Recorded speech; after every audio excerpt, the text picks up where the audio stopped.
Bonjour et à toutes et à tous. Alors, cet après-midi, je vais vous présenter un projet de recherche intitulé, une présentation sur un projet de recherche qui s'appelle «L'expérience des soignants ayant prodigué des soins de fin de vie au début de la pandémie de COVID-19, des données préliminaires». Donc, dans le plan de ma présentation, je veux d'abord vous donner quelques éléments de contexte, revenir sur certains éléments inhérents notamment au rôle de soignant et à au contexte particulier de la première vague. Je vais vous présenter brièvement aussi le projet J'accompagne, la mission et les objectifs. Si vous étiez à la table ronde de ce matin, vous en aviez déjà entendu un petit peu, mais je vais aller avec davantage de détails. Et finalement, je vais vous présenter les résultats préliminaires qui ont été obtenus auprès de soignants et de soignantes. Donc, si on commence par quelques éléments de contexte, l'expérience des soignants et des soignantes est la première part. D'abord, l'expérience des personnes prodiguant des soins. Donc, dans les divers milieux de santé et des services sociaux, le bien-être des soignants, soignantes, intervenants et intervenantes constitue une préoccupation croissante depuis la dernière décennie. Donc, déjà avant la pandémie de COVID-19, on sait que ces personnes faisaient face à de nombreux défis et c'est particulièrement vrai au Québec. On peut penser, par exemple, à la pénurie de personnel et donc à la surcharge de travail qui incombe aux personnes qui sont actuellement au poste, aux différentes mesures d'austérité, aux différentes réformes politiques plus ou moins heureuses qui ont engendré des bouleversements dans l'ensemble du réseau. Comme le rappelle si bien Pascal Brion, le métier de soignant ou de soignante n'est pas anodin. Il est souvent très exigeant, quelquefois douloureux. Il peut nourrir, certes, mais également épuiser émotionnellement et physiquement. Il peut stimuler, mais également bouleverser profondément nos conceptions de la nature humaine et de la société. L'expérience de soins peut pousser les intervenants et intervenantes à croître et à devenir meilleurs, certes, mais il peut aussi entraîner de difficiles remises en question, induire de la révolte, de l'anxiété, une grande tristesse ou un profond désabusement. Donc, ce qui est particulier, il y a des caractéristiques qui sont propres au rôle de soignant ou de soignante. Ce qui est particulier, c'est qu'on a souvent, comme soignant-soignante, un très haut niveau de responsabilité, mais sans avoir beaucoup de contrôle ou de certitude. On a la pression d'être presque bon, d'être bon en tout, ou en tout cas presque bon, parce qu'on a des personnes desquelles on doit prendre soin, puis on a peu le droit à l'erreur. Il y a souvent un niveau intime qui va se développer dans la relation d'aide professionnelle. On peut vivre des situations susceptibles de confronter des valeurs ou des croyances fondamentales. Et il y a aussi l'effet pervers de connaissances acquises sur le plan professionnel. Par exemple, je pourrais me dire, je sais à quel point ça déborde en ce moment aux urgences, c'est vraiment pas le moment que mon père soit hospitalisé. Ça, c'était pour vous dresser un bref portrait de l'expérience des soignants-soignantes. Maintenant, si on parle de la première vague au Québec, j'imagine que je ne vous apprends rien si je vous dis que depuis 2020, la plupart des pays et des nations du monde font face à la propagation là, du coronavirus 2, du syndrome respiratoire aigu sévère et de ces récents variants qui causent la contagieuse COVID-19. Vous savez aussi qu'afin de tenter de prévenir sa transmission, l'Organisation mondiale de la santé a recommandé différentes mesures telles que la distanciation physique, l'utilisation de masques et un lavage des mains fréquent. Malgré ces mesures préventives, on estime que près de 5 millions de personnes sont décédées des suites de la COVID-19 à travers le monde. Au Canada, on recense près de 28 000 personnes qui sont malheureusement décédées des suites de la COVID-19 et près de la moitié, donc un peu plus de 11 000, sont survenues au Québec. Dans notre province, les mesures sanitaires implémentées par le gouvernement, en plus de celles recommandées par l'Organisation mondiale de la santé, par exemple, la fermeture complète des CHSLD et des résidences pour personnes âgées, aux proches aidants et aux visiteurs entre les mois de mars et mai 2020, doivent être considérés dans un contexte plus large d'un système de santé et des services sociaux souffrant d'un sous-financement chronique, en particulier à ce qui a trait aux soins proposés aux personnes aînées. Je le disais précédemment, le manque de personnel impliqué dans ces milieux de soins était connu et représentait déjà un problème social chronique avant la pandémie. Souvent, les soins qui pouvaient être prodigués décemment l'étaient grâce à l'implication de proches aidants qui apportaient un soutien fondamental pour certains soins de base, comme nourrir ou hydrater des personnes. Ainsi, en mars 2020, lorsque les visites ont été suspendues, et ça a été décrit dans de nombreux détails dans le livre extrêmement bouleversant mais passionnant du journaliste Alec Castonguay, Le printemps le plus long, des milliers de personnes âgées ont cessé de recevoir des soins décents, le personnel, malgré son importante bonne volonté, ayant été dépassé. Hors du radar de la cellule de crise du gouvernement, c'est dans les CHSLD et les résidences que le virus s'est répandu, atteignant de nombreuses personnes du 3e et 4e âge, dont beaucoup sont malheureusement décédés. La pandémie a ainsi exacerbé les tensions déjà existantes dans le système de santé et des services sociaux québécois, générant une crise majeure dont les conséquences ont notamment été de nombreuses interventions annulées à cause du délestage, instauration rapide de zones chaudes afin de prendre soin des personnes atteintes de la COVID-19, l'arrivée de personnes d'horizons divers et souvent sans la formation adéquate pour prendre soin des personnes atteintes de la COVID-19, le tout, rappelons-le, dans un contexte chronique de pénurie de personnel. Donc, malheureusement, tous les ingrédients sont ainsi réunis pour conduire à une surcharge importante au sein du personnel. Deuxième partie de ma présentation, le projet J'accompagne. Donc, Mélanie Vachon et moi-même, deux chercheuses détentrices d'une expérience clinique en soins palliatifs, partagions la même inquiétude en mars 2020 lorsque les mesures de santé publique instaurées par le gouvernement ont interdit l'accès des visiteurs et des proches aidants aux CHSLD et résidences. C'est la raison principale qui nous a amenés à mettre sur pied le projet J'accompagne, un projet qui s'inscrit dans le cadre plus grand des communautés compatissantes. Donc, dans un premier lieu, nous voulions mieux comprendre l'expérience vécue lors de l'accompagnement et du deuil des personnes proches aidantes ayant perdu un proche des suites de la COVID-19, ce qui nous a amenés à parler du deuil pandémique pour parler de cette expérience particulière. Mais aussi, on était très consciente des ressources déjà fortement limitées en matière de soutien et d'accompagnement au deuil qui était déjà limitées avant la pandémie.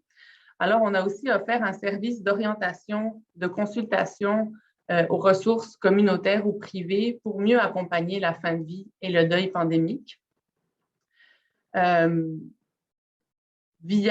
Nous avons aussi contribué à briser l'isolement des personnes ayant perdu un être cher en contexte de pandémie en créant une communauté virtuelle de soutien. Et via plusieurs interventions dans les médias et différents webinaires, nous avons travaillé à sensibiliser et éduquer la population générale aux enjeux d'accompagnement en fin de vie et de deuil pandémique. Enfin, une prochaine phase du projet est en développement, la mise en place d'un soin qu'on appelle socioculturel, avec notamment la réalisation d'un court-métrage et d'une exposition itinérante dont j'espère pouvoir vous parler avec davantage de détails dans un proche avenir.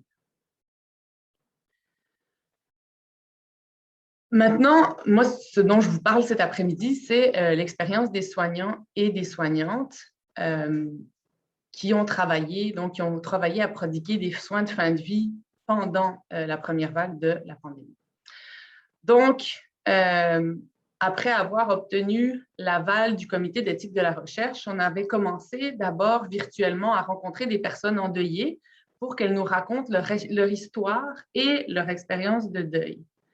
Et en écoutant leur récit, il y a deux éléments qui nous ont amenés à ajouter un volet au projet pour nous intéresser aussi à l'expérience des personnes soignantes qui avaient prodigué des soins lors de la première vague de COVID. D'abord, ce qui nous a, dans le récit des personnes endeuillées, on a entendu des histoires de fin de vie qui se sont déroulées dans des circonstances particulièrement tragiques, ce qui nous a mis la puce à l'oreille. Ça nous a questionné sur la façon dont les personnes soignantes, elles qui étaient là, nous, on avait le côté des personnes endeuillées, mais on se demandait, OK, mais de la perspective des personnes qui ont prodigué ces soins, comment elles ont vécu, c'est quoi leur expérience de ces conditions de travail? Ça, c'était la première chose. Et l'autre élément, c'est qu'il y a des personnes soignantes qui nous ont spontanément communiqué via notre communauté virtuelle de soutien.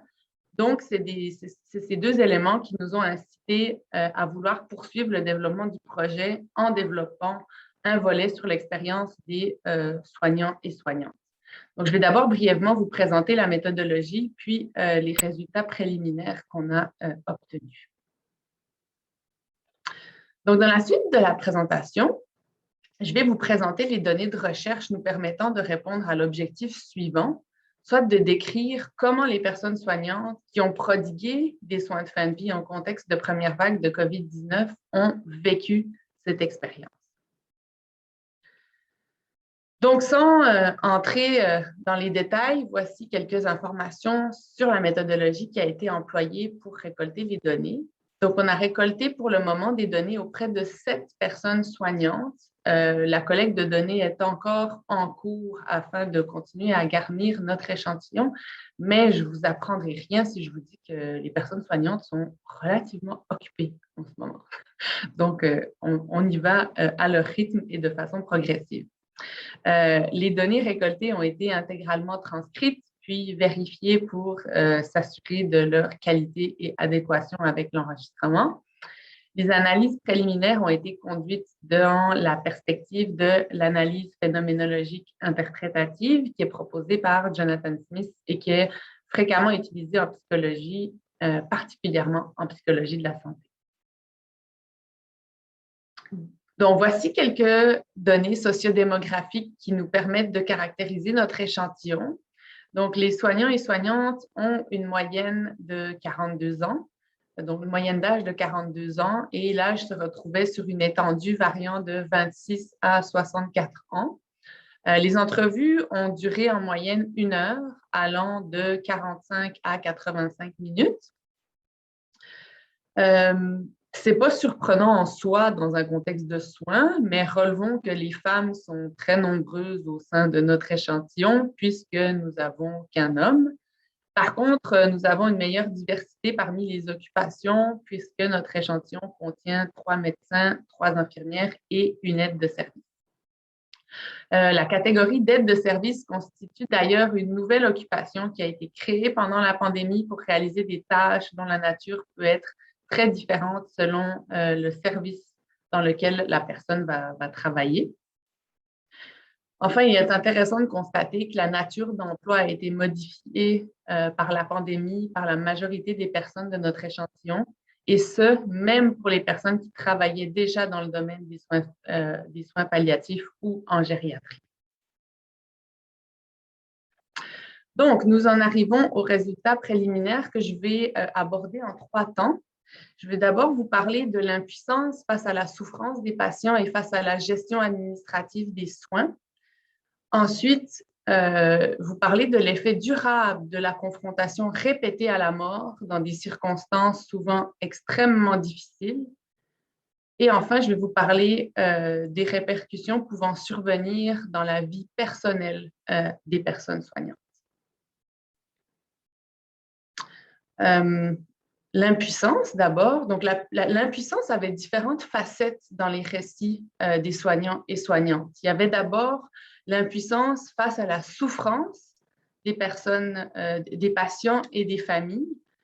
Et je vais vous partager d'abord 2 extraits relatifs à la souffrance des patients. Donc là, je vais vous lire en fait des extraits d'entrevues. Donc là, par rapport à la souffrance des patients, là, il y a une soignante qui nous dit c'était de surtout voir les gens, c'est vraiment misérable, puis seul, comme ils n'avaient pas le droit de sortir de leur chambre, là, ils étaient confinés pendant des mois à être 4 petits murs, puis c'est des minuscules chambres. Puis il y en avait une, c'est comme elle était, j'espère, quand je suis partie, qu'elle était encore là, mais je les ai tellement vus décompensés, perdre tellement de leur capacité. On dirait, je me sentais comme coupable de ne pas pouvoir les sortir, puis je me faisais taper sur les doigts des fois parce que je les habillais comme avec de la protection pour, au moins pour les faire marcher, tu sais, profiter un peu de sortir puis de voir des gens. Puis il y a une autre soignante qui nous dit, fait que ça a été comme des gros sentiments d'impuissance. Tu sais, je prescrivais des solutés parce que les patients, ils étaient vraiment déshydratés. Moi, je pense qu'il y en a qui sont morts de déshydratation. Mais bon, j'ai aucune preuve, puis on m'a dit de ne pas dire ça. Fait que peut-être que j'ai tort là-dessus, c'est pas grave. Moi, en tout cas, nos patients étaient fortement déshydratés. Fait que je prescrivais des solutés, dans le fond, là, tu sais. Après 24 heures, la poche de soluté était vide à terre, puis personne n'avait le temps de la changer. Puis c'est pas une critique, là, c'est un fait, je veux dire. Il n'y avait pas de personnel.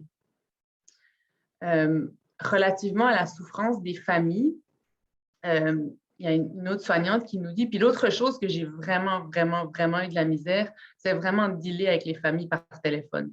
Parce que je ne sais pas quoi leur dire, tu sais.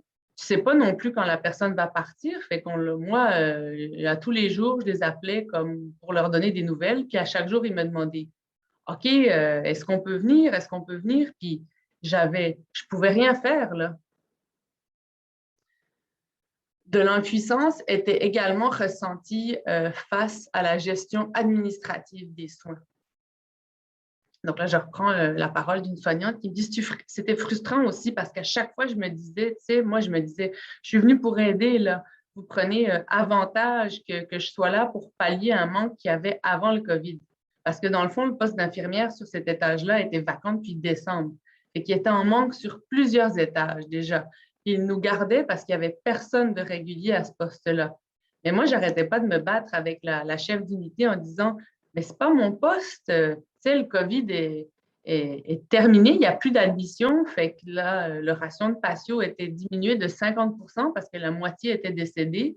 Fait que je veux dire, il fallait trouver, ils ont fermé des étages. Fait qu'il y avait des étages qui pouvaient venir, il y avait des infirmières qui pouvaient venir prendre le poste. Une autre soignante qui nous disait comment j'ai vécu ça, en fait, ça a été très difficile parce qu'on n'avait aucune écoute de nos supérieurs. Ce manque d'écoute-là qui a été vraiment difficile au début, de nous faire dire qu'on paniquait, qu'on exagérait, qu'on répandait des rumeurs. J'ai demandé durant 7 jours des dépistages à nos patients en CHSLD. Là, on parle en tout début en mars, là, et on me répondait que c'est pas possible, ils n'ont pas voyagé, ils ne rentrent pas dans les critères. On me répondait, on ne peut pas faire des dépistages dans les CHSLD, il faudrait que les patients se déplacent.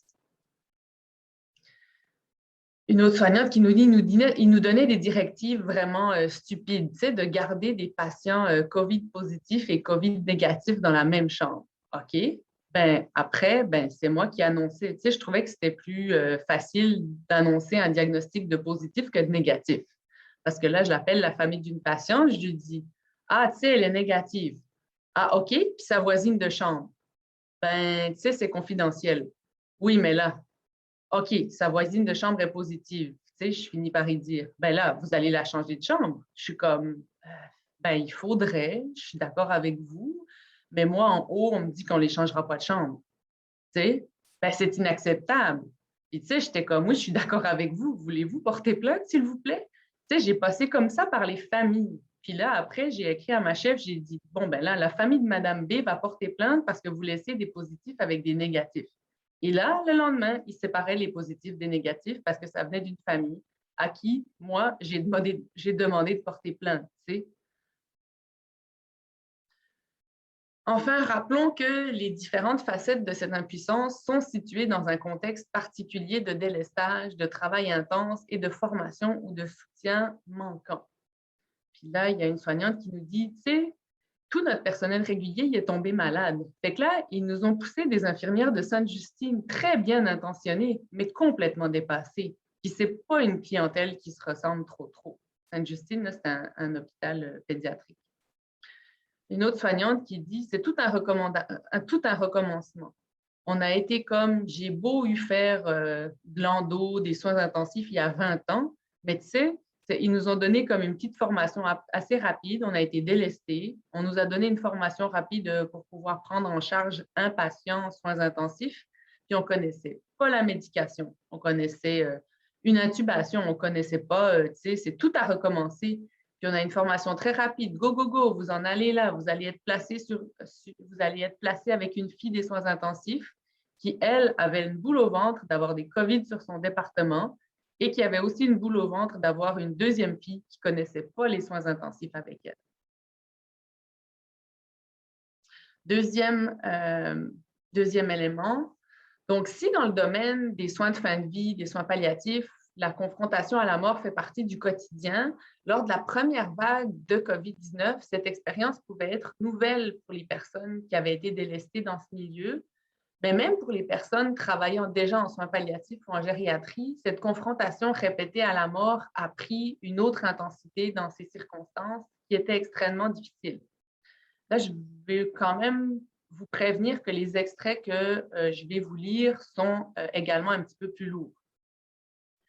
Donc là, il y a une soignante qui nous dit « C'était juste un après l'autre. On dirait les journées passées, puis un autre qu'on annonçait, puis il manquait tellement de monde que même les médecins ne venaient plus sur place. Ils avaient donné l'autorisation aux infirmières de constater les décès.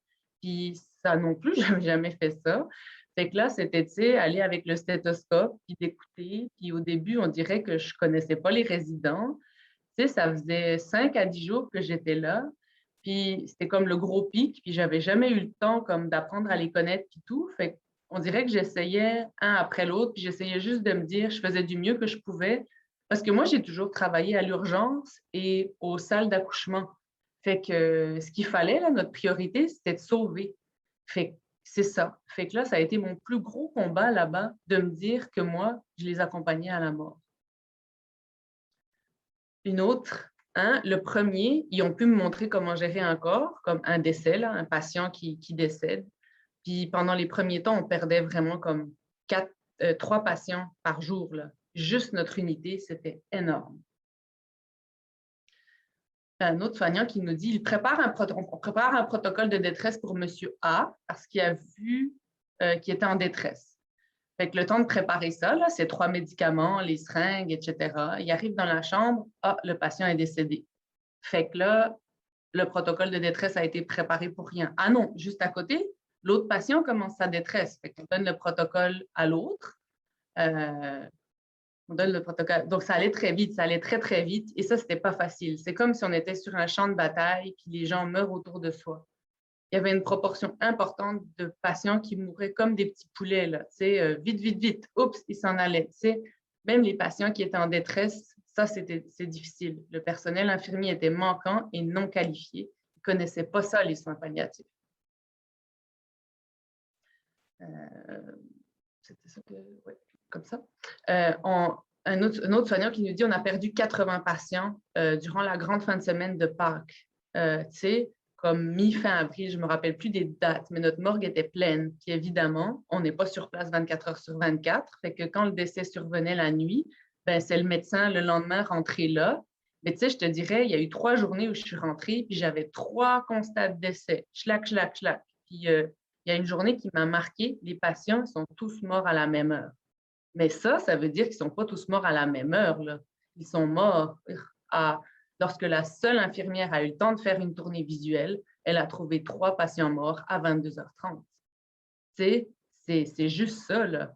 Je veux dire, c'est impossible que les 3 soient... Tu sais, ces patients, ils sont-ils vraiment été soulagés?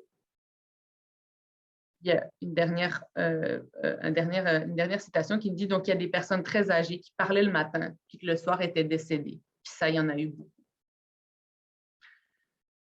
Donc, avec les résultats que je viens de vous présenter, vous ne devriez pas être surpris que les personnes soignantes aient vécu des répercussions jusque dans leur vie personnelle.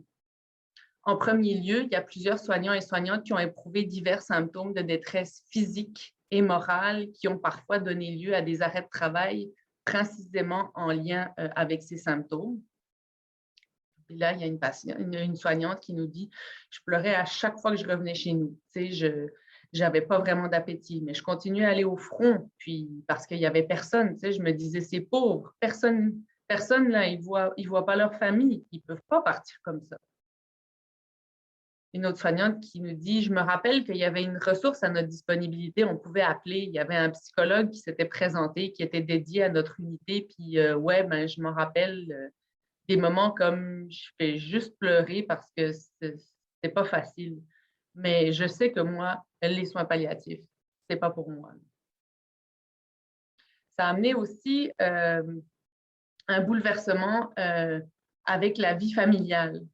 Par exemple, une soignante qui nous dit, ben moi, de un mois à la maison, j'ai fait garder mes enfants par ma mère durant 6 semaines. Fait que moi, j'ai pas vu mes enfants durant 6 semaines. J'avais peur de les contaminer, puis on avait besoin d'aide de ma mère. Mon chum travaille plein temps aussi, ça marchait pas. Puis je voulais pas que mes filles fassent comme des allers-retours pour pas contaminer ma mère. En tout cas, fait que hyper vite, on a pris comme décision, OK, les filles, vous allez une semaine chez grand-maman. Mais finalement, ça a été 6 semaines. Fait que j'ai même pas fêté les 6 ans de ma fille avec elle, là. Ça a été difficile à ce niveau-là. En même temps, j'avoue que j'avais peut-être pas, surtout au début, là, j'avais peut-être pas la présence d'esprit pour m'occuper de façon, tu sais, je pense que les filles ont beaucoup plus profité en étant avec grand-maman qui avait du temps, qui les a diverties, que moi qui aurais été comme ça, tu sais. Ça a aussi amené un décalage avec l'entourage. C'est ça que je trouvais difficile aussi pendant la pandémie. Là. Tout le monde, on dirait, se remettait en forme. Là. Tout le monde là, faisait des workouts à la maison, allait profiter du beau temps. Puis moi, ben, j'ai pas vu mon été passer. J'ai même pas, tu sais, j'étais tellement brûlée que j'ai fait aucun sport de mon été. Puis je pense que ça aussi, ça m'a pas vraiment aidé. Dans les répercussions personnelles, il y a aussi la crainte d'être contaminé et de contaminer ses proches. Euh, Puis là, il y a une soignante qui nous dit mes nerfs étaient à vif. J'avais une boule dans le ventre, j'avais peur de me contaminer. J'avais peur de ramener la maladie à la maison. J'avais peur de contaminer mes enfants, de contaminer mon conjoint. J'arrivais chez moi, c'était la désinfection totale de oui, je me change à l'hôpital, mais je revenais ici, je me déshabillais complètement dans le garage, je désinfectais complètement ma voiture à l'eau de Javel, puis je désinfectais complètement jusqu'à ma boîte à lunch, go dans la douche, go tout mon linge donc au lavage, puis go dans la douche, je me lavais. Puis encore là, je me lève encore les cheveux à tous les jours, mais c'est ça, j'avais vraiment peur de l'attraper. Je veux finir par une, une, une répercussion qui peut être peut-être un petit peu plus positive. L'idée, bon, pas l'idée d'abandonner la profession, évidemment, mais il y a quand même aussi certaines personnes soignantes qui ont trouvé une nouvelle vocation dans leur expérience d'avoir prodigué des soins de fin de vie dans ce contexte. Il y a une participante qui me dit, il n'y a rien qui me tente, je pleure pas mal à tous les jours parce qu'on dirait que je me cherche beaucoup. C'est comme vraiment me questionner sur la profession, puis est-ce que je retourne aux études, est-ce que je change, je suis juste comme mélangée. Euh, un autre soignant qui nous dit, suite à la première vague, beaucoup de soignants ont décidé d'abandonner la profession à cause de ce qu'ils ont vu d'horrible. Et il y a une participante aussi qui me dit, je parle au passé parce que j'ai démissionné. Mais il y a aussi une participante qui a dit avoir fait un revirement, qui était allée travailler par le site Je contribue, puis qui a fait un rechangement de carrière complet, puis qui a décidé d'entamer des études en sciences infirmières, puis qui avait commencé sa session au moment où on a fait l'entrevue ensemble. Donc, pour conclure, le sentiment d'impuissance a le potentiel de rendre les soignants et soignantes très démunis, surtout dans la mesure où elle devient envahissante. Souvent, les personnes soignantes ont choisi ce métier car ils et elles étaient motivés par le désir de prendre soin, de rendre le monde un petit peu moins sombre, ce qui peut donner du sens à notre existence. Mais les personnes soignantes qui avaient une telle motivation, ben, l'impuissance que j'ai décrite tantôt peut alors devenir d'autant plus douloureuse lorsqu'on constate notre impuissance à changer les choses pour le mieux ou lorsqu'on ne se sent pas utile. Puis là, je parle autant de l'impuissance qui on peut être vécue face aux patients ou face aux familles que face à la façon dont les soins ont été, gérés au plan administratif. Le stress post-traumatique peut affecter des professionnels qui ont senti leur vie ou leur intégrité physique menacée dans le cadre de leur travail ou alors qui ont assisté à des scènes horrifiantes. Et certaines circonstances de travail lors de la première vague de COVID-19 correspondent malheureusement à cette description-là d'assister à des scènes horrifiantes et ça peut suggérer que plusieurs personnes soignantes peuvent présenter des symptômes de stress post-traumatique. La détresse professionnelle peut également prendre la forme de fatigue de compassion, qui est souvent teintée d'une lassitude profonde et qui peut se manifester de plusieurs façons. On peut avoir un sentiment de surcharge d'une nature humaine qui est souffrante. On peut avoir un sentiment d'être émoussé sur le plan de l'empathie, avoir des comportements de distanciation des autres, ressentir une grande lassitude, une perte considérable de vitalité ou de plaisir. On peut avoir une hypersensibilité, une impression de ne plus avoir de frontières protectrices, une perte douloureuse du sentiment de vocation, comme on voyait dans certains de propos des personnes soignantes. Et il n'est pas exclu que des symptômes d'ordre dépressif puissent aussi venir encore aggraver ce tableau clinique. La formation et le soutien pouvant être apportés aux personnes qui prodiguent des soins est fondamental. On le sait, je pense que c'est clair, mais les propos recueillis dans le cadre de ce projet nous le confirment. Là. On comprend mieux ce qui survient autour de nous quand on est formé et quand on parvient à donner un sens à l'expérience vécue de façon plus objective. Alors que le risque, dans ce cas-là, lorsqu'on est capable de regarder les choses de façon plus objective, le risque que l'impuissance prenne toute la place diminue parce qu'on a comme des catégories mentales qui nous permettent de donner du sens à ce qu'on observe. Enfin, il ne fait pas de doute pour moi que les personnes qui ont prodigué des soins dans des circonstances extrêmement difficiles pourraient bénéficier d'un espace de parole sécuritaire et contenant afin de partager et de déposer les expériences difficiles et les émotions rattachées. N'oublions pas que toutes les actions concordant à soutenir le bien-être des personnes soignantes permettent également d'améliorer la qualité et l'humanité aussi des soins qui seront ensuite prodigués aux personnes en souffrance. J'aimerais prendre quelques instants pour remercier les différents partenaires qui ont permis la concrétisation du projet J'accompagne.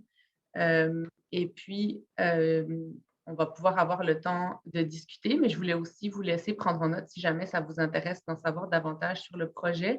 Vous pouvez joindre le projet par courriel, il y a l'adresse à l'écran, il y a aussi sur les réseaux sociaux, vous pouvez retrouver la page, mais on a aussi développé tout un site Internet avec des ressources, beaucoup de ressources et des informations sur le deuil, que ce soit pour des personnes endeuillées ou pour des personnes proches qui ne savent pas nécessairement comment composer avec le deuil. C'est un site qui fournit quand même quelques informations. Voilà, j'ai parlé un peu vite et j'ai fini un petit peu plus tôt. On aura plus de temps pour discuter. Merci beaucoup, Madame Hummel, pour cette présentation très intéressante. Donc, j'inviterai ceux et celles qui ont des questions de les inscrire dans le Q&A ou Q&A. En attendant, s'il y en a des questions, nous, on a une couple ici dans la salle. Donc, une première question serait que on sait que les données, en fait, la collecte est en cours, ce n'est pas fini, mais basé sur ce que vous avez comme à date comme information, qu'est-ce que vous avez appris qui pourrait vous aider, pas vous aider, mais nous aider, ou aider le gouvernement et les institutions pour mieux gérer les prochaines vagues ou pandémies carrément? Donc, au niveau, évidemment, on parle de soignants ici. Donc, est-ce qu'il y a quelque chose qui vous vient en tête ou à laquelle vous avez réfléchi par rapport à ça? Ah, ben, il y aurait tellement de choses. La première chose qui me vient en tête, c'est de prendre soin de notre système de santé, là, de pas, il a été malmené dans les dernières années de façon importante. C'est certain que c'est des enjeux qui nous dépassent, c'est des enjeux de politique et des enjeux budgétaires. Mais je pense on peut constater à quel point là, d'avoir des vacances, puis là, des vacances pas sous le soleil, là, des vacances, genre des postes vacants, là, des postes qui sont laissés, à quel point ben, quand le système tient à bout de souffle, ben, il suffit qu'il y ait un événement exceptionnel qui fait que tout peut s'écrouler et puis on n'est pas passé loin de l'écroulement d'un système de santé. Fait que ça, c'est un message un petit peu plus politique ou global. Je ne sais pas si c'était la nature de la question. Après, si on descend plus au niveau micro, ben, je pense qu'effectivement, avoir un encadrement qui est approprié, d'avoir des possibilités de formation, d'avoir un personnel qui est suffisamment formé puis qui a de la possibilité de réellement faire son travail dans les règles de l'art, ben, c'est fondamental, mais ce n'est pas toujours évident. Fait que rien de bien révolutionnaire, malheureusement. Ouais, je veux dire, c'est très intéressant de l'aspect d'écouter aussi ce que les soignants et soignantes ont à dire. Donc, tu sais, pardon? Excuse-moi, toute cette notion-là de les laisser s'organiser entre eux. Ah oui. De ramener la gestion de vigilance. Ma collègue Cécile, elle fait dire que ce qui pourrait être utile, c'est comme vraiment laisser les gens sur le terrain s'organiser et organiser leur travail. Tu sais, et ils savent ce qu'ils font, donc d'avoir cette liberté de pouvoir travailler parce qu'ils savent ce qui marche, ils savent ce qui ne marche pas, ils savent s'ils sont en bonne place ou pas. Surtout que les exemples que vous avez donnés par rapport à ceux et celles qui venaient d'autres unités, départements, hôpitaux qui connaissaient comme Sainte-Justine, Alliance CHSLD, pardon. C'est très différent plutôt. Donc, au niveau politique, je trouve intéressant que vous le mentionnez parce que c'est un aspect important qu'on ne peut pas négliger étant donné que notre réseau de la santé ben, est sous la responsabilité du ministre de la Santé et des Services sociaux. Donc, sans cette collaboration-là, on a beau avoir de bonnes idées, les gens peuvent s'organiser sur le terrain, mais c'est sûr que si les conditions ne sont pas là, ça, c'est mon petit éditorial. Donc, Ben, tout à fait. Puis il y a aussi l'enjeu que, bon, pour le moment, c'est cette soignante, là. C'est pas, on est loin on n'a absolument pas la prétention de présenter quelque chose qui soit aucunement représentatif, mais il y avait beaucoup de détresse chez ces soignantes-là. Puis ben, il y a parmi ces soignantes-là des soignants qui sont des personnes qui nous ont sollicité quand elles ont vu passer Donc, clairement, il y avait un besoin aussi de raconter ce qui se passait. Puis on l'a vu là dans la présentation, mais il y a eu beaucoup de témoignages aussi dans les médias. Mais il y a en tout cas une soignante qui nous disait elle avait essayé d'aller à visage découvert à certaines émissions, mais qu'elle s'était fait après ça taper sur les doigts, puis que c'était très mal vu. Puis tout l'enjeu aussi de la censure. Fait que c'est là où moi, je sens comme une sorte de responsabilité sociale en tant que chercheuse, où je dis, ben, peut-être que là, il y a un vecteur pour passer de l'information qui ne peut pas passer autrement. En effet, parce que, comme on l'a vu, on parle beaucoup du devoir de loyauté au sein du réseau. Puis, en tant que chercheuse, on n'a pas ce devoir-là face au réseau de la santé. Donc, ça nous permet une plus grande latitude. Merci. On avait une autre question très intéressante de Cécile. Parce qu'elle a réalisé que tout à l'heure, vous parliez d'être sur le front, des intervenantes, des infirmières qui disaient, ben, c'est vraiment cette image de comme un peu, on est à la guerre, donc même on l'a vu reprise dans les médias et tout. Donc, est-ce que, selon vous, est-ce qu'on pourrait s'inspirer de la médecine de guerre pour, je ne sais pas, au niveau de comment pour soutenir les intervenants dans leur truc en apprenant des idées que oui, on sait qu'on c'est pas une guerre contre notre pays, mais il y a des choses qui pourraient peut-être être intéressantes d'aller voir de ce côté-là. Je ne sais pas. Absolument, mais en tout cas, sur le terrain, c'est comme ça qu'ils se sont organisés, puis ça revenait beaucoup dans le discours. Là, j'ai pas eu le temps encore de faire une analyse plus en termes des métaphores, mais si on avait des métaphores à aller chercher, les métaphores du champ de bataille, c'était un après l'autre, ils tombaient comme des mouches. La métaphore guerrière, l'idée d'aller au front, je ne pouvais pas les laisser. Il y a quelque chose aussi dans les soignants qui se sentent qui se sentaient comme quand ils sont à la maison, mais je ne pouvais pas les laisser. Je pouvais pas les laisser, il fallait que je retourne, même si moi-même j'étais épuisée. Je pense qu'il y a aussi quelque chose en termes du décalage avec les autres membres de famille ou les gens qui étaient confinés puis qui s'ennuyaient puis qui ne savaient plus quoi regarder sur Netflix. Puis ceux qui retournaient au front, je ne sais pas, je ne connais pas bien la réalité, moi, des militaires, là, mais j'imagine qu'il peut y avoir ce genre de décalage ou certaines clés aussi qui sont en lien avec ce que peuvent vivre des soldats qui vont et qui repartent là, dans leur famille. Et justement, être souvent confronté de façon répétée à la mort, pas la fatigue de compassion, mais plus le stress post-traumatique. Il y a des choses qui se ressemblent, mais c'est très intéressant. Merci. Il y a une question qui est apparue que je vais vous lire. OK. Il semble... attendez, je vais la lire en premier. OK. Donc, il semble que plusieurs soignants et soignantes ont dû apprendre de nouveaux services de Sainte-Justine aux soins palliatifs pour 65 ans et plus. Certains semblent éprouver des difficultés d'ajustement, mais y en a-t-il qui ont fait preuve de grande capacité d'adaptation? Qu'est-ce qui différencie ces deux profils? Qu'est-ce qui fait en sorte que certains soignants-soignantes s'adaptent mieux à des changements si sévères? Ouais, c'est une question passionnante. On n'est pas rendu encore avec les quelques données qu'on a, on n'est pas rendu, j'ai pas assez de données pour pouvoir faire des comparaisons de profils, mais spontanément, en ayant plongé dans les données, je peux dire qu'il y a aussi tous des éléments de vie personnelle, il y a des éléments de contexte qui pouvaient être en cause, de ressources aussi, juste au plan individuel. Il y a des personnes qui ont plus de ressources que d'autres. Puis il y a des milieux aussi où ils étaient plus accompagnés que d'autres. Là, il y a une des participantes qui disait qu'il y avait un psychologue sur un étage qui était disponible éventuellement. Dans certains cas, ils étaient vraiment comme plus laissés. Une des participantes disait dans un de ces milieux, à un moment donné, il y a 50% du staff qui était infecté de la COVID, et qui se sont retrouvés dans un moment de profond déficit personnel. C'était vraiment impressionnant juste parce qu'il n'y avait pas de monde.